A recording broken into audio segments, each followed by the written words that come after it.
Assalamualaikum warahmatullahi wabarakatuh. Halo, perkenalkan nama saya Neza Eka Safitri dengan NIM 2105392 dari Prodi Pendidikan Ekonomi.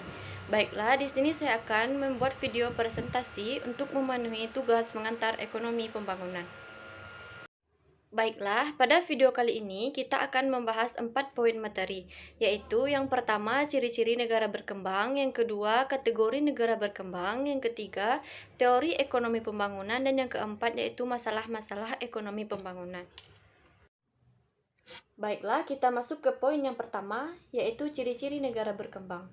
Ciri-ciri negara berkembang memiliki 6 ciri-ciri, yaitu yang pertama, pola hidup masyarakat di negara berkembang relatif lebih rendah dibandingkan dengan negara maju. Yang kedua, produktivitas kerja yang minim. Yang ketiga, jumlah pengangguran yang cukup tinggi. Yang keempat, pertanian sektor produk primer menjadi sumber pendapatan yang utama. Yang kelima, laju pertumbuhan penduduk yang tinggi. Yang keenam, memiliki kuasaan dan ketergantungan pada hubungan internasional. Baiklah, kita masuk ke poin yang kedua, yaitu mengenai kategori negara berkembang dan kategori negara maju. Yang A, kategori negara berkembang. Negara berkembang merupakan negara yang tingkat kesejahteraannya masih sedang berkembang atau dalam taraf menengah.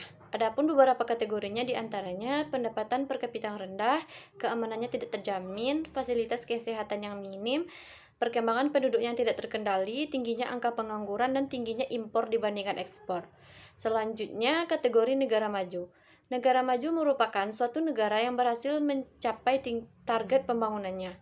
Adapun beberapa kategorinya diantaranya yaitu memiliki pendapatan per kapita yang tinggi, keamanannya sudah terjaminnya kesehatan pada negara maju, kecilnya angka pengangguran, dan pada negara maju orang-orangnya lebih menguasai iptek dibandingkan dengan negara berkembang. Selanjutnya, tingkat ekspor lebih tinggi dibandingkan dengan impor.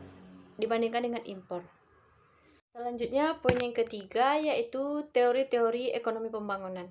Di sini terdapat 4 teori ekonomi pembangunan, yaitu yang pertama Adam Smith.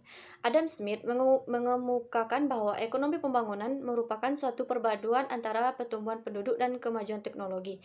Bertambahnya penduduk suatu negara harus diimbangi dengan kemajuan teknologi untuk memenuhi permintaan kebutuhan dalam negeri.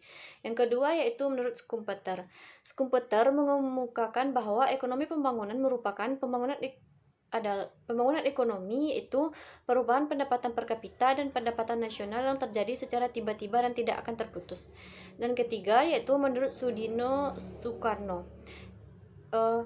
Sadono Sukirno mengatakan bahwa ekonomi pembangunan merupakan suatu proses untuk meningkatkan pemasukan atau pandangan per kapita suatu negara dengan cara mengolah potensi ekonomi yang menjadi nyata.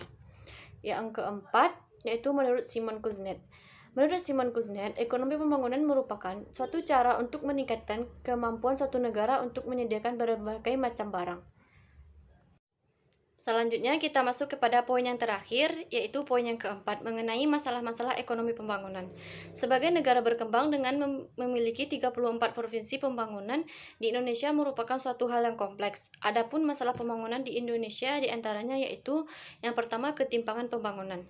Ketimpangan pembangunan merupakan suatu hal yang sering terjadi dalam pembangunan ekonomi yang berdampak pada kesejahteraan masyarakat masing-masing daerah. Kondisi demikian secara tak langsung dapat memunculkan kecemburuan atau ketidakpuasan masyarakat yang dikhawatirkan akan berlanjut pada ketentraman masyarakat dan politik. Yang kedua yaitu tingginya angka pengangguran. Masalah pembangunan ekonomi di Indonesia yang paling serius adalah pengangguran, di mana lapangan kerja yang tersedia tidak sebanding dengan mencari kerja. Yang ketiga yaitu kemiskinan. Kemiskinan ialah suatu keadaan di mana terjadi ketidakmampuan untuk memenuhi kebutuhan dasar seperti makanan, pakaian, tempat berlindung, pendidikan, dan juga kesehatan. Kemiskinan dapat disebabkan oleh kelangkaan alat pemenuhan kebutuhan dasar ataupun alat yang sulit diakses terhadap pendidikan maupun pekerjaan. Yang keempat yaitu adanya masalah keterbelakangan.